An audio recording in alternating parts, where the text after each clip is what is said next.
Museum recording, and welcome folks. For visual folks for folks who are visual and are in attendance. Oh, I have to enable.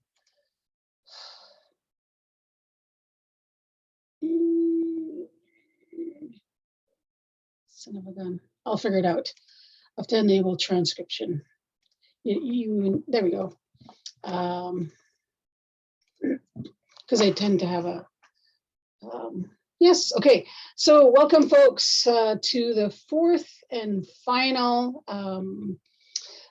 webinar speaker series for the fall here in 2021. We have some folks here with us and folks who are joining. I know this time of year it's very difficult. Fiscal year, work responsibilities, unpaid responsibilities, commitments to community, and for those in the academic industrial complex, it's a whole other ball of yarn that I am complicit in creating the conditions for learners. Oh goodness, there we go. Jessy is here, thank goodness. So all of us are here. I'm going to go through the slides just to share with people in attendance so you can have access. Again, I just want to be mindful and ethical when we have conversations that may speak to our experiences. Things may move holistically, so I'm going to provide supports. They are Ontario Wilfrid Laurier centric, because again, the folks sponsoring this evening is Wilfrid Laurier Indigenous Studies program, which I am the program coordinator, which I chair. And of course, there's some resources for folks who are at Wilfrid Laurier on campus trying to study and prepare for their exam period. Okay. For visual folks or folks who like to know what's going on, would like to create an opportunity for our those in attendance who agreed to be in conversation tonight to introduce themselves, then any reflections, to some of the questions that I had. I think my slides are out of order. My reflections on what people had to share. I think Q&A usually has no time, so I didn't include that, and any closing remarks. Okay, folks. I'll go alphabetical. I'd like to invite you, Anne-Marie, to introduce yourself. And some of the things I believe I had asked is, who are you people? Where are you from? And what are some of the things you're doing? I'll take this opportunity to turn my microphone off and create an opportunity for you to introduce yourself and any other relevant information you would like folks in attendance to have about you.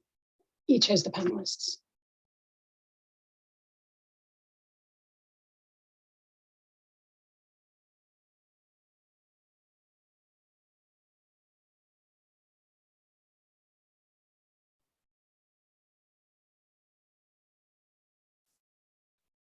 Sorry, just it's not allowing me to start the video, but I can certainly talk about where I'm from, some of my responsibilities. So, Goigoi everyone, I'm Anne-Marie, a two-spirit mixed blood Ilnu, that is African Nova Scotian and Mi'kmaq from the territory of Mi'kmaq. So my pronouns are Negmo, they, them. And today I come to you as a visitor from the territories of the Anishinaabe and Haudenosaunee nations, and I'm very grateful to be welcomed to these lands. So a little bit about me. So on my father's side, we are refugees of the War of 1812, where Africans in the diaspora were seeking freedom and a better life in Nova Scotia. So we landed in North Preston under British rule. And my mother, the daughter of my Black grandmother and Mi'kmaq grandfather, was removed and sent to an orphanage called the Nova Scotia Home for Colored Children at the age of 2 and aged out around 18 or 19. When I say aged out, I mean they basically just kicked her out. So she never really learned either African diasporic or Mi'kmaq ways of knowing and being, and became what I consider to be a very successful product of colonialism. in the break of transmission of Indigenous knowledges from two lands and the consequential hatred of her being and spirit. So though I am Indigenous to both Turtle Island and the motherland, Africa, I did not grow up on the land. I'm not connected to my grandfather's community or my father's community. Now, though, I'm coming to understand that who I am, how I identify, is a political act of resistance of the white man's ways of being and knowing. Still not working on that video. I mean, I don't know, it's on your end, I think, Percy. Anyway, now that I'm finally able to go to university, because I'm a university student in the program called Community Psychology at Wilfrid Laurier University. When I was growing up, the high school guidance counselor said to me, people like me don't go to universities. So Anne-Marie, people who look like you don't go to university. Why don't you just get a job doing domestic kind of stuff? So I didn't graduate high school anyway, but I feel quite privileged now after many, many decades that I am a university student. Woohoo! But first, before I did that, I needed to go on a healing journey for myself and just as importantly for my children and grandchildren, so I could be in a place to think about how to break the cycle. And I'm sure some of you in the audience know what I'm referring to when I talk about that cycle. So I guess a responsibility that I have is sharing stories of voices that have been silenced for over 400 years, stories of voices finally being heard. Now that I am in university, I am learning how systems of imperialism, colonialism, racism, patriarchy, and capitalism, systems that, you know, unbeknownst to me growing up, but have greatly affected my life and my mother and father's lives, my grandparents' lives, and my children's lives, and how they continue to shape the lives of Indigenous Black people in the settler nation state known as Canada. And I persist in understanding how these systems work, and oppression, subjugation, assimilation, annihilation, and death of Indigenous Black and Indigenous Black people on these lands. And as a mixed blood Innu, I've come to realize that I must resist, not only as a mode of survival that I have been practicing all my life without naming it as such, but for those who come after me. I now understand that I am living in the belly of the beast, as I like to call it, but I could never be cognizant of how I existed before in just trying to survive. And that's what I write about. These are the stories I share. So my work is based mostly on what it means to be Afro-Indigenous and how we navigate within Turtle Island in a racist colonial state. I'm a story sharer with the Proclaiming Our Roots project with some really rad Black, Native, and Afro-Indigenous colleagues and community activists. And some of our stories talk about Indigenous and Black solidarity, resistance, and the strengths of our ancestors, because we are still here.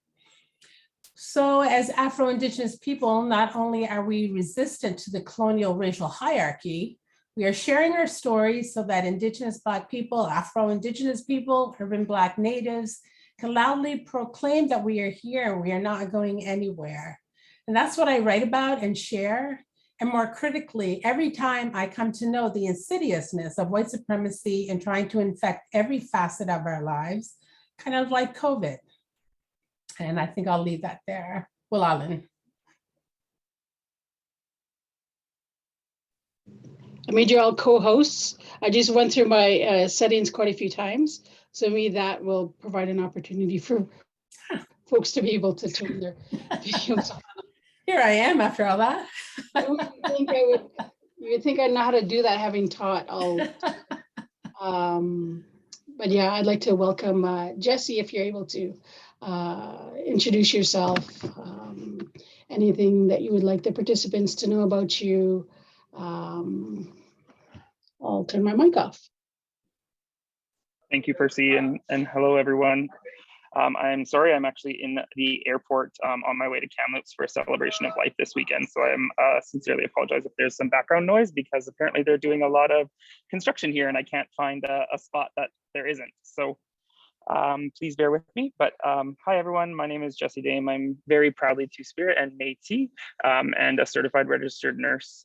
I use he, him, his pronouns. My family is originally from Treaty 1 and Treaty 2 territory, which we now know as Winnipeg and St. Rose. And I'm actually Métis through both my parents, but have membership of Métis Nation BC through my mom's family.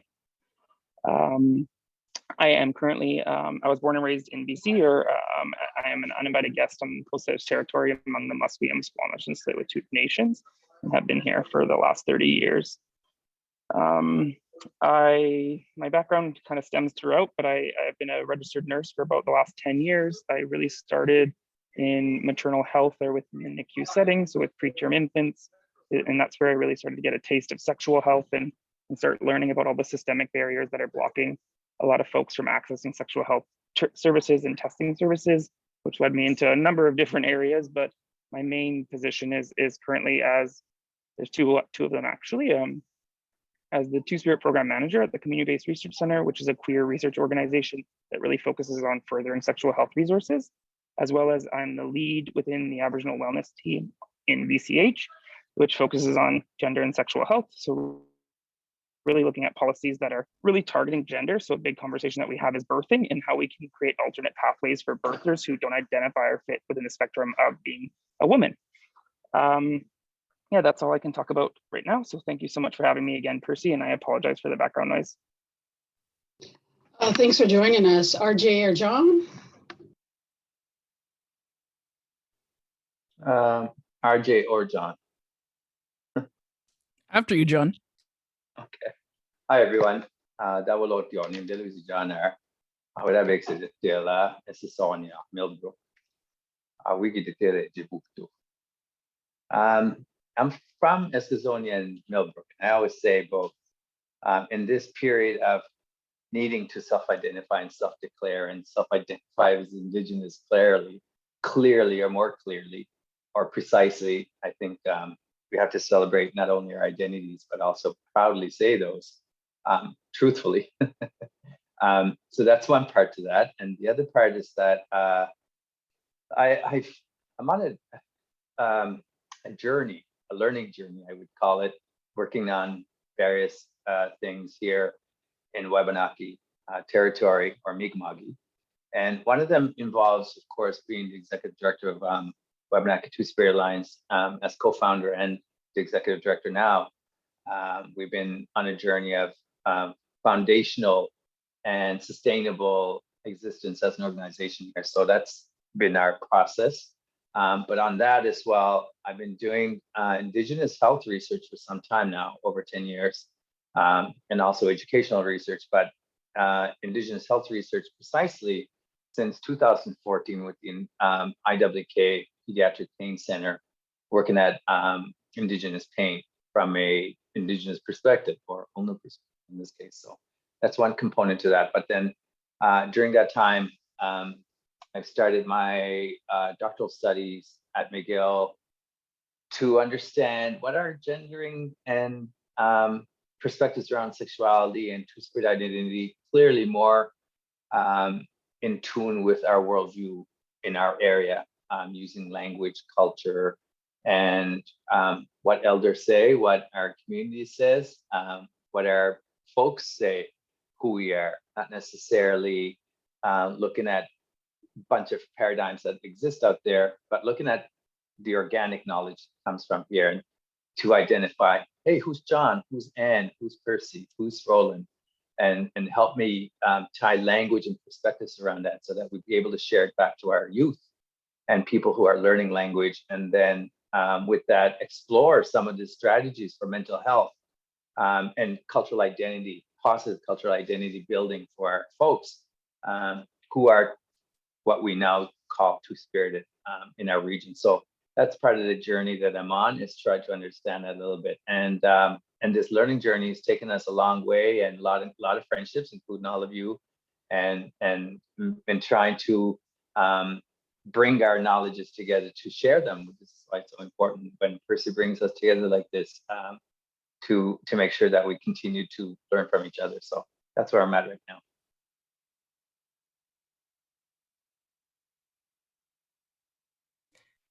Hey folks, my name is RJ or Roland. I'm Saulteaux-Cree First Nations, originally from Treaty 1 and 4 territory, but I'm currently residing in Ottawa on the unceded and unsurrendered territory of the Algonquin Nation.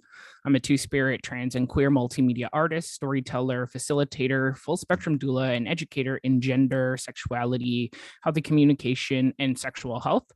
These are things that I've been doing a considerable amount of work with the various organizations throughout the past few years, as well as finding ways to build bridges between Indigenous and non-Indigenous folks.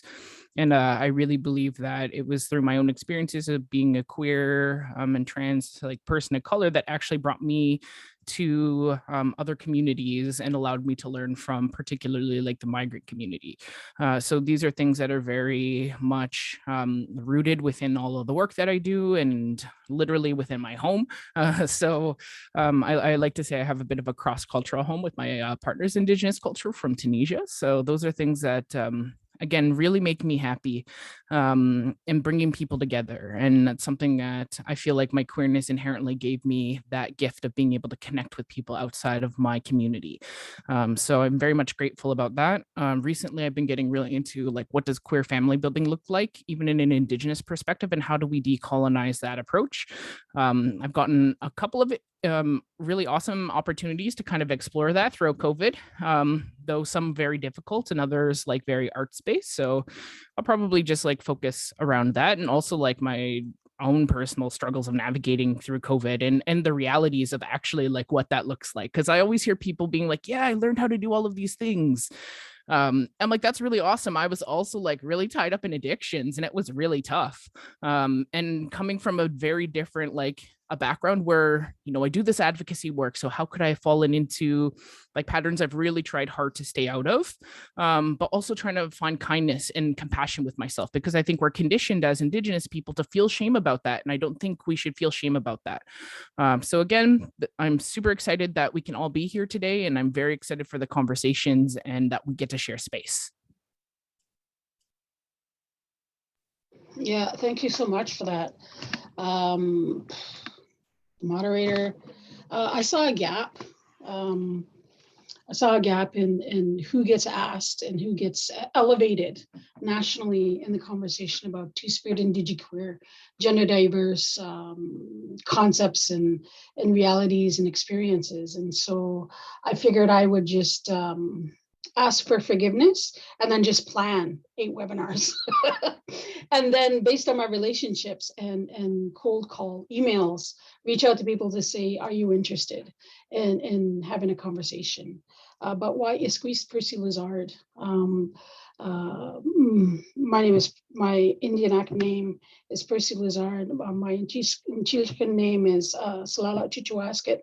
And my responsibilities are that of a helper and a healer and a firekeeper. My mother's people are from St. Pinkton, village between lakes, or a place to live forever. There's competing perspectives, but they're both right. And that's on the interior of unceded BC. But I also want to have folks trouble in the attendance. The folks who have treaty numbers did not mean they gave those willingly. There's not a lot of choice when you have a foreign governance system forced upon you and your people. That's not consent. All right. So I raise my hands up to the relatives in attendance. I am currently in the dish with one spoon as an invited guest. I was uninvited for a long time, but I've been invited to uphold the dish with one spoon treaty. And I carelessly, whoever my chosen fam is, bio chosen extended, thought it was a good idea pre-tenure to accept a tenure track position and to chair the Indigenous Studies program. We need to have drinks. Water is life.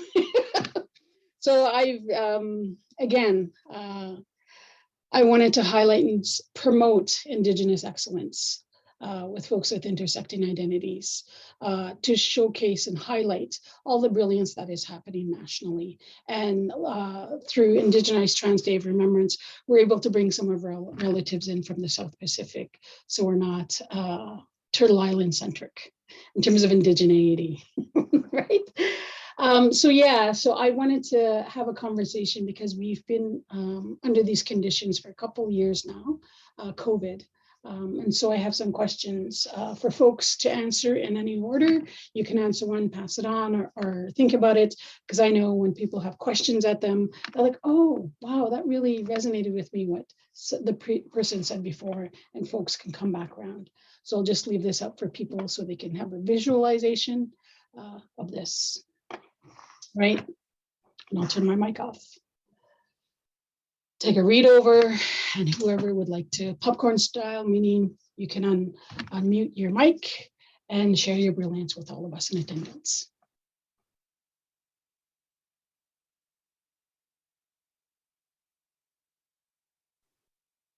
I don't mind starting, Percy. I think we've worked together for some time now, at least over a year, bi-weekly and even weekly for a while. I'll try to keep this brief so that it's just to stoke the fire a little bit, and then we keep the conversation going. So what is it meant for 2SLGBTQQI folks in community to live under COVID conditions? And for us in the Wabanaki region, it really slapped us in the face and really fast how that came about, because we didn't even have a chance to even understand. We had to understand what COVID was, first of all, and how it impacted our folks and some of the dangers with it. So when it first, we started hearing the first onslaught of that, or the onset of that, I should say, around March of that year, 2021 was it? Or 2020. We had elders in our communities here living in the city tell us, reach out to us through like texting, or somebody said something to someone else, and then that someone else told us. Some people are not on social media of any sort, and they weren't on any sort of public place. They couldn't go anywhere to express their concerns. They were in contact by telephone with their community back home, meaning on reserve if they were living in the city. But a lot of their folks' lives had been in the city here, for example, in Halifax. Now, I'm just giving one setting out of many settings here in the Atlantic region. But just to describe that setting, that our elders here were the first ones that alarmed us and said, we're scared. First of all, they expressed that part. We're isolated, and we don't know what to do. Those things. And how can we find help? Because no one is helping. Like we're talking about everybody, we're all sort of looking at what we can do. The Friendship Center, us, the other non-two-spirited organizations in the community, social services, health services. So all of us were sort of paralyzed at first to what to do. So we didn't know what to do. Honest to God, we didn't know what to do. All we could do is pick up the telephone or go and ignore the policies not to go knock on people's doors and say, hey, knock on their door and run down the steps and say, how you doing? What's going on? And people would like look out the window or look out the door. And when they saw a familiar face, you could see the relief on their body. When they opened the door and they said, oh, well, that's the biggest thing. Like they said, I'm so glad you're coming in. And they would say, I don't have cat food. I don't have this. I can't go buy bread. I don't have soap. So, and we as an organization didn't have any core funding. And we had, I think, $4,000 in our account. And it was just for projects here and there. And we had to really put ourselves into high gear. I imagine the other day I saw this dog playing on our res with another dog who was a strange dog. And the dog that was the stranger coming into this space, you could see the hairs go up in the back, like in the neck area. And because they were under distress. And I felt that about our organization, that we were just, our hairs on our back of our necks all went up to know what we're going to do. So that was the first thing. And then we just called out for our own help. Like we, as an organization, we reached out to a bunch of like the Two Spirits in Motion. We reached out to Enchante Network. We reached out to, you know, whatever organization that was out there to see if who had what. And we quickly applied to things. That was the first immediate relief. But then we started, like this is the first time that we started getting impacted by its initial parts. But then we started hearing further down the road within 6 months, deaths, but not deaths from COVID, like the disease, the byproduct of COVID, which was the isolation, ramped up the amount of addiction that people had to self-rely on something because they were alone or they were dealing with something here and there. A person who I dropped off a box of food to around March or April. No, sorry, May. Around May, it was still cold, but I dropped off food, and by June or July, that person had passed away of being alone. In fact, their physical body hadn't been found for 2.5 days. And it was somebody that went there to check on them. Excuse me. And so those were real things. I said, Nep got you COVID. I said, did they die from COVID? They said, no, they died because of it though. And so we had to look at right away, who else is in harm's way right now. And so we had used social media, telephone, whatever we could to have people go out and knock on people's doors. Whoever you knew, whoever was a friend or a stranger, even your neighbor, go see them. That's the role of what our elders said. You know, you're two-spirited, you go and see what's going on and say, what's up? And find out if you can make that human contact with people. So that human contact was the first part that we had to make sure that we tried to drill down. And then after that, by May, we said we need to do a COVID survey. And we did a COVID survey right away. Like that was the first thing. We sent it out. We had about 144 responses, which is pretty good in our region, given that it's online and it's totally, it was paperless. We touched base with some people, but then we learned the first impacts from that. And so I'll share that part, and then I'll get you folks to keep going.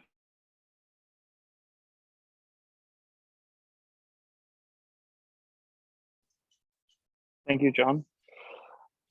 I feel like, I mean, as a registered nurse and somebody whose whole background is in infectious disease, it was a very interesting place for me to be and to work in, because a top priority of my work and what I strongly believe in is the science and the preventative measures to limit the spread of COVID. But like John's point, the mental health effects, especially among folks with intersecting identities, like I just said, I'm on my way to a celebration of life, unfortunately, for somebody who did take their own life, and the event is going to be on this Saturday. And to John's point, it is directly related to COVID and the alone feeling and the many pieces that are strongly related to the isolation and protocols that unfortunately have been put in place to prevent the spread. And at first my brain was very much like, this is what we got to do. This is like too bad, so sad. And then slowly as the months go by, the weeks go by and the months go by, a lot of that science, a lot of that science like focus really started to strip away, and you really started to see the huge gaps in our healthcare system, but also in just the priority of mental health in the entire process, and especially among folks with again, intersecting identities and concepts where like we are just hit again and again and again during this time. And it's extremely unfortunate and extremely problematic. And you think after 2 years, we would have some processes in place, but I'm going to pass it to somebody else.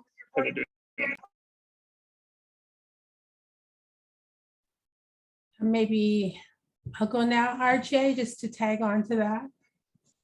And just in looking at the broader picture of the effects of COVID. So in living and working on these lands of which I'm visiting and in the work that I do, my focus is usually on how to negate the power of the white man and rework resources for our community care. So this means in the broader picture, ongoing work for the abolishment of police and carceral systems, rewriting and telling our stories loudly, as well as destroying colonial revisionist histories and laying bare the atrocities that the white man perpetuates against Black and Indigenous people, like genocides and assimilation tactics and the dehumanizing of who we are.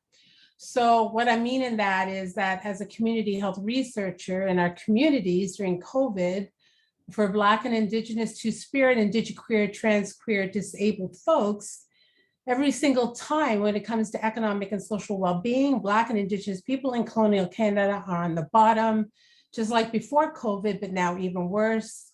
While we suffer so much racism in healthcare, suffer so much chronic diseases and die so much earlier than white people. When we look at the stats for children in care, as we know, there are so many more Indigenous and Black children in care compared to white children. When we look at adequate housing, food security, employment, education, Black and Indigenous peoples are always, I mean, always underrepresented. The white man uses COVID as a way to deny Indigenous and Black existence so as not to have to share the wealth generated from Indigenous death, settler expansionism, predatory extraction of resources, and the use of Black bodies as free labor. So from what I've seen, using the shock of the COVID pandemic, people in positions of power have made our lives even more difficult and precarious than before because of the intersections of state-sanctioned oppressions that existed prior to COVID and exist now. I just feel like it's more of a reveal in now how we're seeing this. Before it was more covert, and now I feel like it's more overt. So we work towards redistribution of resources for our communities, you know, so that we can work towards surviving. Yeah, I think I'll leave that there, Roland. Definitely, I'm going to echo a lot of what everyone else has already been sharing. Also, I do say that I think I carry amount of privilege being able to actually like live within a city. And there are definitely privileges and no privileges a part of that, meaning I do have access to like immediate health care if something does happen. However, there are just so many more people, so it just makes it harder to go outside. There are definitely like moments throughout COVID where like or at least my reflections on COVID is like, I have lost more people to like mental health crises, especially like Two-Spirit folks this last year than I have actually COVID, and almost in ways like wish that I had lost people to COVID because I feel like there's almost peace within that. But I think it speaks to a long-term struggle around mental health that we have been advocating for years. Like none of this is new. Everything we're talking about is not new. Like there have been mental health struggles within the Two-Spirit community. And we know that like even pre-COVID, there were still suicides of Two-Spirit people in communities. So COVID has just really sped up and amplified a process that we were already aware of. And I definitely will say, like, I don't wish anyone to have to go through the experiences of losing people that they love during this time. It is devastating. It is literally a year yesterday when I lost a really good friend of mine. And the past couple of days, all I've been thinking of is just like, how do I navigate this grief? And it's actually the way to navigate it, at least my path that I chose a year ago was addictions. And if I wasn't drinking, I was finding another way to completely disassociate myself from like my identity, who I am as a person, because if I acknowledged the pain that other Two-Spirit people were going through, I would feel it too. And I wasn't equipped to deal with all of that alone time, because that's what it came back to. I literally didn't know what to do with all of the alone time that I suddenly was given. So I think like there needs to be more, again, like conversations about grief, and especially like collective grief. And like, this is the first time I'm starting to see people talk about collective grief, and also accessibility, because like, who knew we all could work from home? Imagine how equity and working in the workplace would have been if so many of those folks who were struggling could actually do that work from home. So it's like, it's interesting to see like the conditions in which we're living under, and then seeing the transformation only when it benefits white folks. So these are things that I have resentments to, and things that I feel like a lot of negativity around, because like things like that would have helped my friends who are no longer here from us. And also like being almost like a semi-young person. I'm still young. I mean, I'll say I'm young, but as someone who's going to be turning 30, I don't feel young anymore. Even though I know I'm young, I'm young, but like I'm also aging out of like the youth category. So like that transition into like adulthood, and adult by like via rail standards, I guess, is kind of what I go for. It's just like sad to see so many of like young people that are passing, and it doesn't make sense that like all of the work that has been done through the years still feels like it's barely scratching the surface, and there needs to be some significant transformations. So it's like, I feel a lot of pain and grief about these things, and you know, being able to talk about this, but it is the reality of what's actually happening. Losing people to not COVID. Like, I don't actually think I've lost a significant amount of people this year, and I don't think one of them was to COVID. And I think that says something huge within our communities that needs to, you know, we have to talk about. And I think for those who can, if there's nothing more you'd like to add, if folks can look at the ways in which testing has rolled out, information about how to protect yourself, or information about COVID, or vaccinations has rolled out for you and or your communities, your fam, biochosen extended. And did it meet you folks? I have an idea what it might be, but I would like to hear from you folks. I can maybe go first on this, only because I'm a bit of an anomaly in this. I live with a healthcare worker, so I got access to like the first information, in which that like the ways in which whenever I get information that maybe I'm not supposed to have early on. But again, like if you're going to live with a person who is like a frontline worker, knows all of the information about like what is going to be coming out for COVID, you're going to be an informant to all other communities. That's what I'm telling. That's what I did throughout my time, of like all of the times like my partner had come home, and because she was one of the first people I knew to be vaccinated months before I was vaccinated. But that's actually just what happens when you are working the front lines, being able to tell other people like what are the anticipations, how to navigate those situations, how to also like navigate like that distribution of information, but also finding like equitable ways to also prepare people that there is going to be a significant amount of racism that comes with us intentionally and inherently having to see these healthcare providers, because I've been working in sexual health for quite a few years now. And one of the things that I've learned within doing like outreach to Indigenous folks is like, if someone is going to go through a negative experience within the healthcare system, the chances of those people going back to that significantly decrease. And now we're in a situation where we are being forced to do this for our communities. And I think that's important. But there is still going to be racism that people are going to experience. So like, we now have to address racism within the healthcare system as well. And how do we navigate that? And I know like healthcare can also be an extremely traumatic place for people. So finding ways to actually like create space for people to feel comfortable and prepared. And for me, that was important. While I was struggling, I still was able to leak information, because I love doing that if I can, especially if it's going to bite the Health Canada in the butt. But yeah, it's important. Like if someone is in a position where they can get that information, I think it's so important to bring back to communities, because some of the stuff that I heard like my Indigenous communities were like having access to didn't make sense with some of the stuff I heard early on. So and also too, like that whole conversation about like expired vaccinations that are going to remote Indigenous communities, like that's messed up. But that is also like, again, when we're looking at racism in our communities.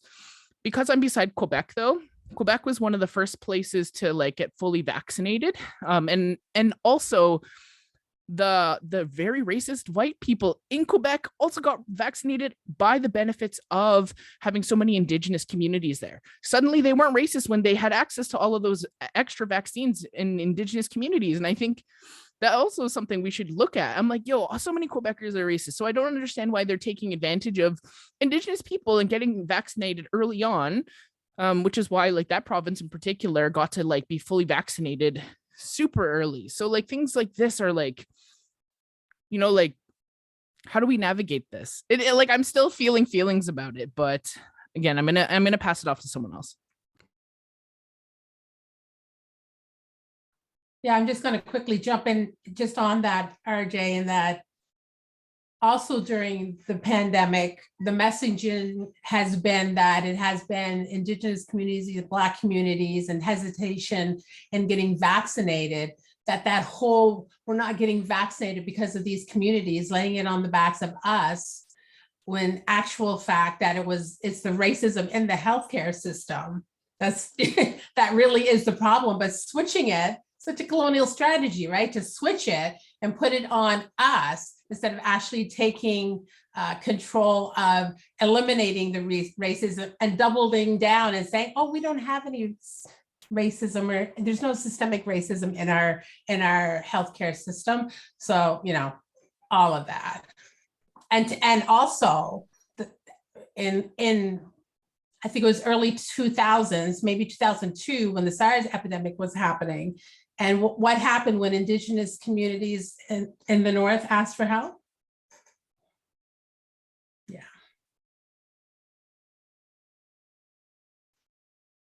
Yeah, they sent body bags, but yet we're I don't know how close we are to the promise of Prime Minister Justin Trudeau when they said within 5 years, all First Nations communities will have access to clean drinking water. But yet what is needed to help keep us safe from COVID, from transmitting it or getting it? You need to have access to water, folks. Sorry, I'm gonna, Jessy, I think you wanna jump in.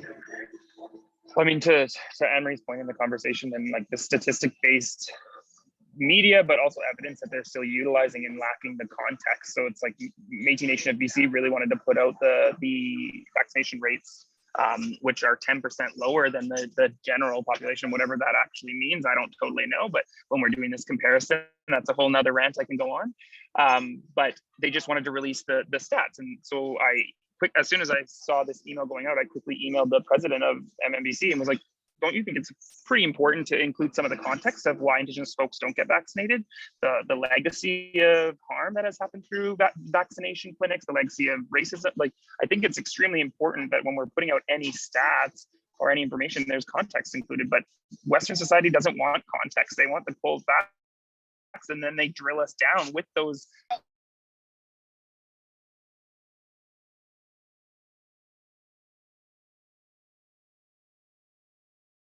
Did we lose you there for a second? Sorry. And they drill us down with those stats, and it's extremely frustrating. And it's one of the conversations that I talked to and fought against throughout my entire master's at UBC is just how are we framing these context or these statistics, and what are we looking at when we're really dissecting the barriers? We are typically putting the blame on us. Am I at an increased risk for a number of health because of my queerness, or is it because of the heterocentric society? Am I at a number of risk because of me being Métis, or is it because of racism? And that flip that continuously happens, even in 2021, which just drives me bonkers, is like the blame is always put on us instead of the societal issues that are actually at play here. That's over to you, John. All right, our approach is a little different. Knowing that we've been dealing with healthcare issues and barriers and various other things for a while now because of doing Indigenous pain research. So I had a leg up in that sense, knowing that, okay, so let's get the survey out there to collect our own data, first of all, and first and foremost. There was hardly any data that was specific for, in fact, there was no data specific for Two-Spirit folks in response to COVID. We were the only ones that sent something out.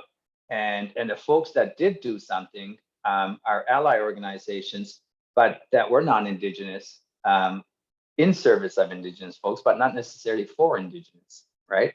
Not necessarily by Indigenous either. So we were cognizant of that. And then we also were, as an organization, we knew these gaps existed. We've been addressing and consulting with our community about priorities. We knew that the priorities in our community have been mental health. So we had that in line already. We also had recognized that our organization, we had to step up to the next level. We had no other choice. We've been planning it. We've been delaying it a little bit. We even got our business number back in 2017 or 18, and we said that we would start, closing on funding and all this stuff. But then the two founding organizers, me and Duma, went into our PhDs, and then and we said that once we get our, I was hoping that Duma would be done his, PhD stuff and then start taking on the, the leadership part. But then I caught up to him because he started getting busy in his legal practice. And then so I got to a point, and we were at the crossroads, both of us. And I said, Duma, we have to go forward. We have to move forward and look for funding, because this COVID situation has alerted us and confirmed a lot of different things we know. We know that there are gaps in services for Two-Spirit folks in the region. We know that there are necessities that need to be addressed, basic necessities at that. You all mentioned that. So we had to really roll up our sleeves. And somebody said the other day in a meeting, we keep using pull up my panties or pull up my underwears or pull up my boxes. I don't know. All these people have a need to talk about their underwear. But I just said, we need to pull up our undergarments or whatever it is that we use underneath and get to work.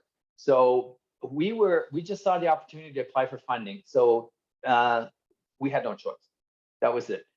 We saw wage coming down, and somebody alerted us in another organization, Native Women, in fact, is a friend of mine who's the president here, and also the executive director from there. It said, John, are you putting something in? And I said, I have a paper due. I have a publication to get in there. We have work to do with the, the Two-Spirit nationally. Like, all right, let's see how this goes. And I collaborated with a writer and who we contracted. We just said, we need to contract somebody to help us out with this. I'll put all the stuff in, and they were doing the numbers game. And then we just put it in, and we were successful with that. So that was one great, big, important aspect, because it gave us foundations. But then it just rolled over and started going into program development and funding and advocacy and all this. And so we started now converting into supports out there for different COVID things. Last year, the year before, there was our TP was up at the Halifax Pride, but we could only do certain things. And then we brought it up again this year. Again, the protocols were a little different than everything. We couldn't even go inside the TV this year, but last year we could, after all of those resources that we had aligned our, situation. But it put us in high alert and high work mode. And I took a year off from my school stuff so that I could concentrate only on the Wabanaki Two-Spirit Alliance's needs and priorities, so that we could once establish that and move forward. But we also were in the advantage in the sense that we've had relationships with a lot of organizations around the region, not only here, but nationally, that we could go to. We could go to a Percy and say, Percy, how do I do this? We could go to Albert McLeod and say, Albert, what do you think of this? We could go to an Albert Beck and say, Albert, I need experience in this area. We could go to CBRC and say, you've peer mentored us in this area. Could you, give us insight into research, for example, or whatever? And so we're not shy to ask for help. And we're not too shy to say, we don't know what we're doing. Can you help us out? And so a lot of folks came up to provide support. And we also were cognizant that they were relying on us as well. And we would reverse some of this, knowledge sharing and pass it on to small organizations, even within the Wabanaki. So, there were Two-Spirit organizations that were starting up on reserve. Eskizoni had their pride activities still going on in reserve. Elsipogtog First Nation in New Brunswick had their first Pride activity this summer. We were called to go there once. When we hired the folks to do community engagement in our community engagement coordinators here, the first thing that we said to to improve our relations or to improve our presence with our communities or our people in community, it doesn't matter where you live, we said respond to their needs. Like, go to where they are. If they call you in, just be there, listen to them. That's the first thing we had to do. And then at least from there on, then we could know how we could collaborate together to get things moving. And it could be as simple as having a Pride activity. It could be just an online workshop. We had a drum workshop, for example. We had a beading workshop somewhere else. One of our community engagement coordinators is saying that we're so excited that in Tobic First Nation, for the first time, we're going to have an on reserve Two-Spirit cultural activity in New Brunswick. So these are all extremely important things that encouraged us to move forward, one more and one more and one more. And so it ignited a firecracker event going on from one to the next, to the next, to the next. It just kept going, popping and popping and popping. And then people then expect more. And so that's when now we're at the crossroads again, saying, how do we do more? And we're doing as much as we can. I mean, Percy's and colleagues across Canada and all of you, for example, are doing what we can, but we're also advocating so strong for that sustainable dollar. That resource is incredibly needed right now. We can't, I can't imagine if Wage didn't step up to the funding and then the Secretariat to say that we're going to continue with funding, and they're not earmarking these funding in Treasury, and then saying that there's going to be $36 million for the next however years. That gives us a little bit of hope, but that's still not enough. I mean, Enchanted Network was just saying not so long ago that I think they were calculating it should be 25 million. I don't know if it was during this time or per year for I don't know how many years. So these are all important things that we have to look at. So now we're starting to look at, before we were looking at how are we going to get money to address this immediate situation. Now we have to look back and we're able to say, okay, how do we do this for the next 5 years? How can we now look 5 to 7 years now? Because there is a little bit of hope that the funding will come through for Two-Spirit organizations or Two-Spirit folks out there so that we can provide more services. I would love to have mental health support workers coming to our organization and providing all these services to our folks here. Trans-specific, Two-Spirit female specific, or elder specific, or youth specific. I mean, there's all these things that are, and it's just not enough that it's Two-Spirit. It has to be within the Two-Spirit needs as well. And it's we can't just say it's got to be a Two-Spirit framework altogether. It has to be a Two-Spirit framework for sure, but in each one we have specific slots for each one of our needs in our community, and that's the way we have to look at it. And we're hearing our community tell us this, and we're going into community engagement mode right now, consultation mode, sorry, and where we have the framework going out, and we're going to start them in Newfoundland next month. And we want to learn what it is they need, what it is that they want. And then with that at the same time, there's going to be a section of questions about mental health. How can we improve the situation? What can we address first? We know the priorities there. We know the priorities are there. We just need to know how to, where to, and we know the whys. We don't know any of those questions. We just need to fill in some of the blanks that we need, and then with that, go after the funding. And that's where we're at right now. So we still have to fill in a bunch of little gaps here and there.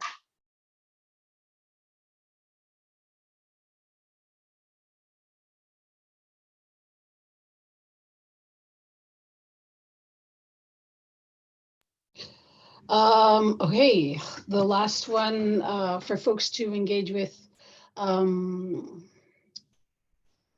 Can you share work and or strategies that could help fill this gap to ensure that Two-Spirit, Indiqueer, gender diverse, trans folks are not dying, let alone COVID, but dying, period, right? As seen as having humanity, as seen with personhood, and a priority.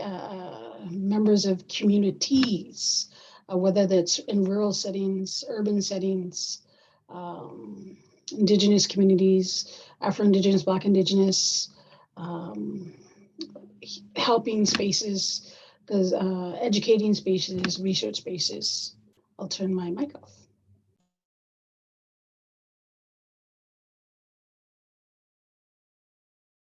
I can go back to, I already alluded to some of the stuff we are doing, but some of the stuff that we've been identified in our specific COVID response, we know that there are health barriers specific to trans-specific needs that are high priority right now.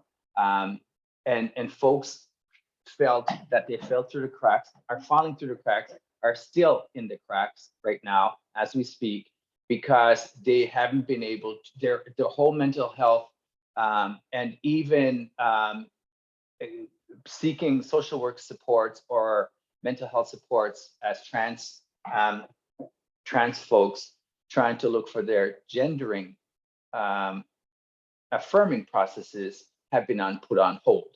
So that was a great big thing that was, you know, put on our survey responses, and they said we need to do this. We can't have another COVID pandemic or similar situation where people have an excuse to shut us down like that, because that's continuity of erasure. It's not only barriers of access to care, it's transphobic. It's confirmation of transphobic healthcare practices, really. And as we are, you know, celebrating, you know, what's just been passed through, you know, in conversion, for example, on one side, it's great news, but there's still a lot of people waiting for affirming care for themselves. So that's one of the big things that we've seen. Folks told us as well, they need more people time together. So one of the things we heard was they want more gatherings. They want more people time together. They need more physical time together. They need more emotional time together, cognitive time together, cultural and ceremonial time together. So we know that gatherings have been medicine. So we wrote an article about that and we submitted it to one of the Indigenous journal articles that they had a call for. And we submitted it in response to the COVID thing, saying, our community voice is saying we have to have more gatherings. We have evidence that tells us that these gatherings have saved lives. We've seen that happen. We even had our first gathering where 50% of the population that our participants that went to this gathering had said, I came to this gathering and I didn't know what was happening, but after I left this gathering, not only did it put me on a healing journey and reconnect me to my, you know, ceremony, it also reconnected me to people who love me and recognize me and who I can love back. And I didn't know that I could love other people if I didn't even know I could love myself. And so those gatherings, we make sure that we have that space to love yourself, to love another person, or be loved. And collective love, individual love, or whatever it is that you want to express. So that we needed more of, and we heard that. So the COVID that says we can't bring people physically together, it is the most challenging. We had online gatherings. We've been having online gatherings, and we continue to have people there, but there's still a lot of people that can't join because we know this because of mobility issues. They don't have online presence. They don't have access to online workshops and everything. We already know that. So we can't address that particular need right now, but we're working on, anytime when the door was open like this, just a little bit, we went through it. And we set up gatherings, physical gatherings, anything, to share donuts, to share moose meat, to share, you know, tacos, Indian tacos, or whatever you want to call it. You know, any little idea to get people together, we had to do it, because otherwise people needed that as medicine, not only pharmaceutical interventions, not only you know, other interventions like, you know, addictions, for example, that a lot of people fell into and are falling into and are suffering from continuously. So we said that those gatherings, somehow, whatever it is a gathering means to you, we had to make sure that we found a way. Gathering could be two people bringing together a little bit of time to say, hey, how are you? And you tell me what's going on. Could you share something? You know, those are important as well, because there was a way to bring people to that part. And finally, the last part is, okay, how do they feel that there is a future for them, right? So we have to show or share at least that people are projecting forward, projecting moving forward, projecting coming out of it, seeing themselves in a healing journey. So we started having those discussions as well. How is your healing? How are you healing from this process? So we shared some of those stories, how you're healing from this COVID pandemic. How are you healing? Not only the coping parts, because a lot of people shared coping parts about what they did physically, like going to the gym, eating better, or trying to be with family, or different things. But they also shared some of the problems with their coping mechanisms, but then how they healed from those. So we shared those healing journeys, and those were powerful narratives as well for people to take ideas from. And we shared those in the video and all that. So one of them is, in fact, in a documentary that we're producing with Bretton Hannum, and he's still editing. The poor guy. We're pulling him in all directions. He's got one thing going and another thing going. I said, we need that as a priority, because we need to share that out there, see how people can share those coping and healing processes. So those are our ways of contributing to that.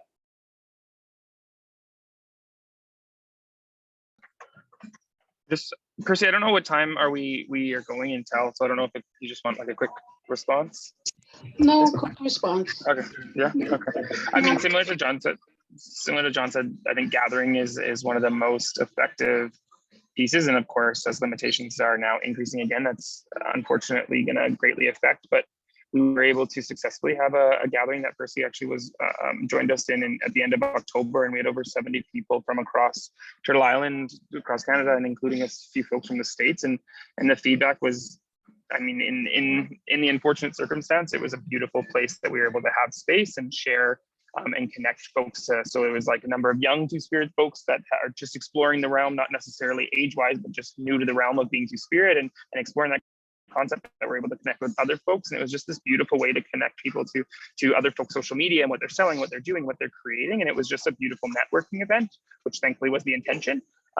So though it was very difficult online, we were able to, I felt like it was one of the more successful gatherings that we've had online. So but to John's point, it was, of course, very limited to folks who could come on due to a number of other barriers that having it online brings. And I think one of the things from it, unfortunately, we were limited, obviously, due to funding, but sending mail, I think, is one of the most positive feedbacks that we've gotten from folks, is like little care packages that we've been able to send, or different pieces of just like, though we can't hug physically, like, I don't know if it was the physical piece of them holding something that they got in mail, but this response, not only at that gathering, but throughout a number of conversations that we've had within CBRC to folks, is like people receiving something, even if it's something very, very small, was something that gave them some strength, like gave them some warmth, I guess, because it felt like somebody was thinking of them in a way that we weren't able to give them something in person, which I thought was beautiful, because I mean, I always love getting mail too.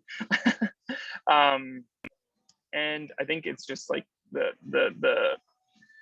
the consistency of communication. I think it's very, very difficult, and has been very difficult for me, especially for myself personally. I've been able to communicate with a lot of folks at work, but then I definitely leave my family to the side, because I'm all day talking to people, which is now resulting in it being very difficult for me to communicate with my own family and friends, because you're talked out, which I think is not something that we've really addressed as much, like this gathering, all these different fatigues that have now resulted.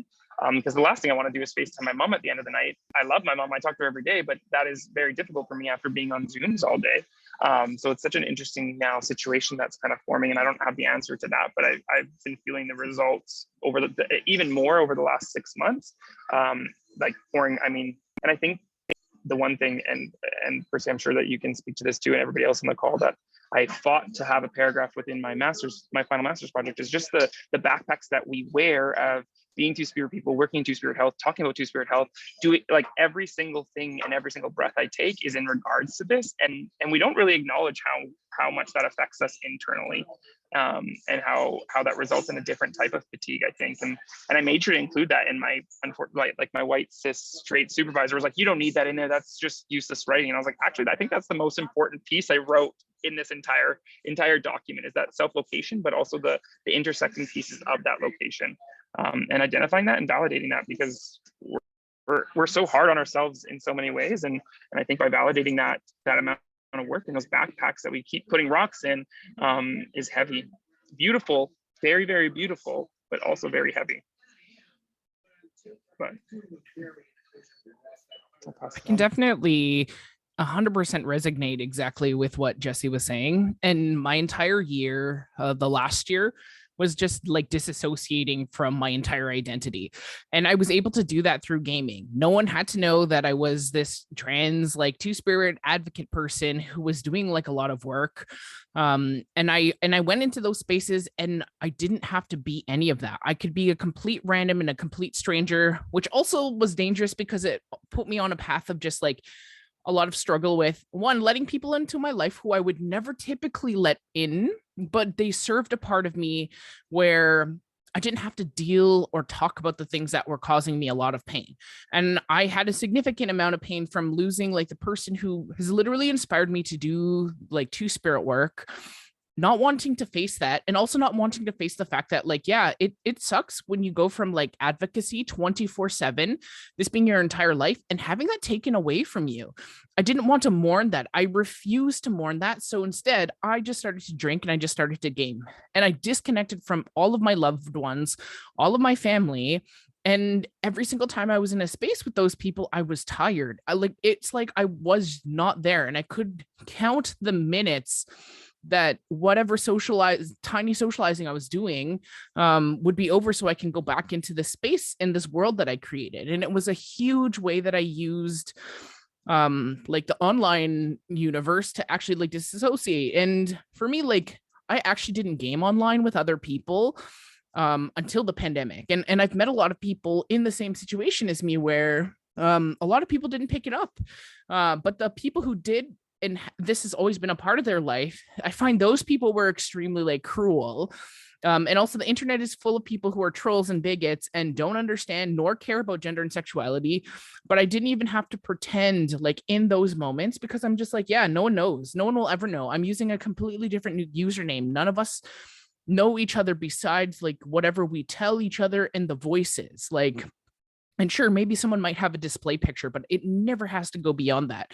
So like, interestingly, like in that process of disassociating from myself, what actually brought me back was when my workplace planned a trip where we all had to meet with each other, like for the first time in the pandemic, and go out onto the land with each other.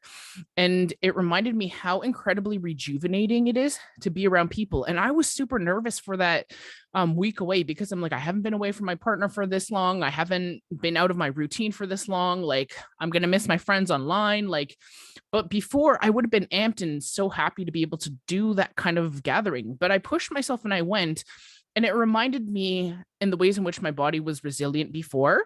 And that like actually socializing and being around other people who I've like, I know in proximity, because you when you're native, you tend to meet like everybody who's kind of doing youth work when that's the fields you've been in, but being in close proximity, and it gave me a new appreciation and reminded me how incredibly important it is for us to connect with the land, to connect with our people. And that's what really rejuvenated me and started to remind me of all of the things that I had been passionate about that I forgot, that I disconnected from, as a means to avoid the grief and pain of not only losing my life pre-COVID, but also losing all of the people. Because it wasn't just like my friends that I've lost. I also lost a parent this year. And these are things that are pretty like significant that I didn't expect to happen all at once. And it was easy, but then I think the hard part of this, and I've actually had so many, interestingly, I've had so many people ask me to do a master's, specifically my experiences of like navigating the online world and then coming back to your life. When I came back to my life, I started to realize like, wow, this was a huge coping mechanism. A lot of these people that I've become really good friends with no longer fit into my life because they're actually kind of racist and they're bigots. But I allowed space for them because I wanted to be completely disconnected from my identity. And I needed people who could provide me that, who would never bring these conversations up. So naturally, I found refuge in these spaces. And I would say like after a year of gaming, probably playing with thousands of people, like only 5 people are people I actually would consider people that I would want to and have kept in my life since I've kind of like realized and outgrew the people I had been talking to like religiously before. And I drowned myself a lot in codependent relations with people online. And online relationships are interesting. I didn't actually know it was possible to develop like feelings for people online because I'm like, it's impossible if I don't see them. But what I realized is just like, no, it's different when you have access to somebody 24/7 who is giving you support 24/7, can call you in an instance and then you answer. Like it's such a different way of communication that like I would constantly just be involved in that and just disconnected from my own life. And that's what I needed. But now that I'm coming back to things and like realizing like what's important, it comes like at a good time. Because I am shifting like my employment and actually going back into doing a lot of work within the Two-Spirit networks. So I will be seeing more of you, John, in the future because I'm the new worker at Enchanté. So it's nice to like feel and kind of go through this process of growth and the ways in which I had to navigate grief. During a time, there was absolutely no textbook that can give you a possibility of like what grief is to navigate in such dire times. And like everyone said here, and I will echo and end on, like, it does come back to connecting with other people. I forgot how good it was to connect with other people until I was literally forced like 7 days into doing it. And then it completely rejuvenated and reminded me of my passions. And it gave me purpose. So I always urge, obviously it's not accessible, but I wish every like person who is struggling during this time had like land that they could go to and spend time at, because it's completely rejuvenating. It's like, I don't even feel like the same person. And then I know when I get back to the city, I'm going to fall back into like the city pattern, but how I wish I could be in a space where I can constantly just be in unity with the land. It is so incredibly important to reconnect to, and just find any way you can do that within a city is difficult, but like it is something that I'm going to make a priority, and is something that I didn't realize how incredibly healing it was. If I didn't go on that journey, I would definitely still be in the same codependent relationships with people online playing video games 24/7, because that's how I used to like numb myself. And when I was participating in life, it was alcohol. So addictions is real, and I felt a lot of shame around this, but I think it's important to also talk about, because I've also been to some other gatherings where people are just like, yeah, things are good, and learning how to bake and stuff. And I'm like, that's not a reality, because I've lost people. You can't tell me you're just out here baking, because there's grief that is happening, and we have to find ways to talk about that. But yeah, connection and the desire for connection, and what we'll sacrifice to have that connection and separate from our identity is something I'll never forget this last year.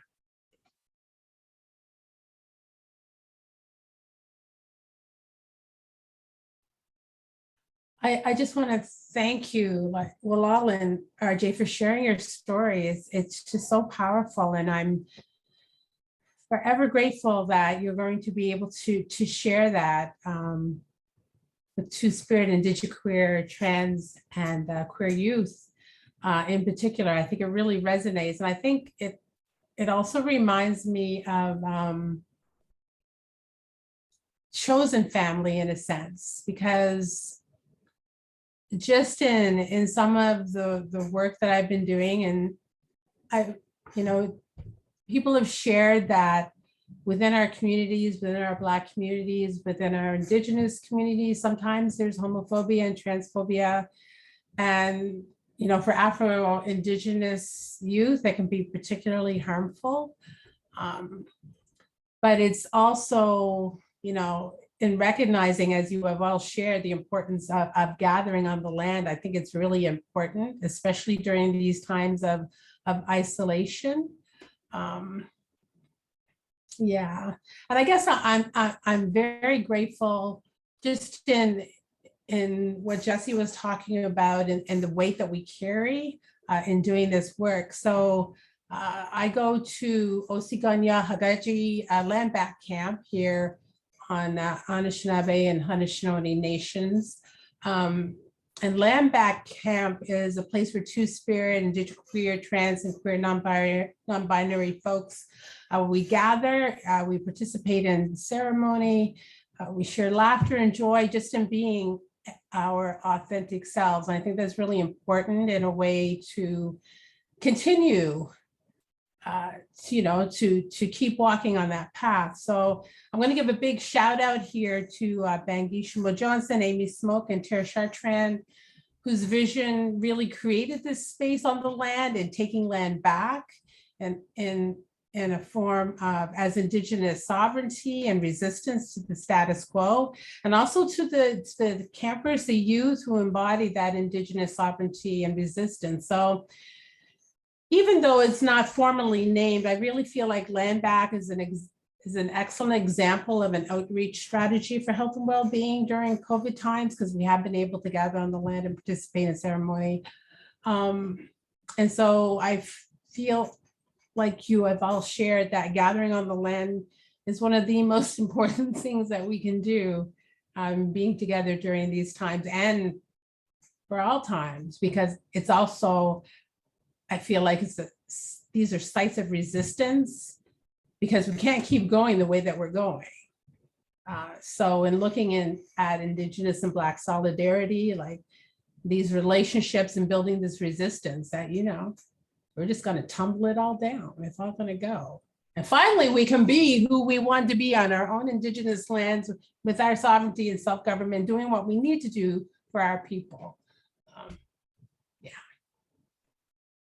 I think I'll just leave it at that. So, Roland. Yeah, I think, no, I don't think.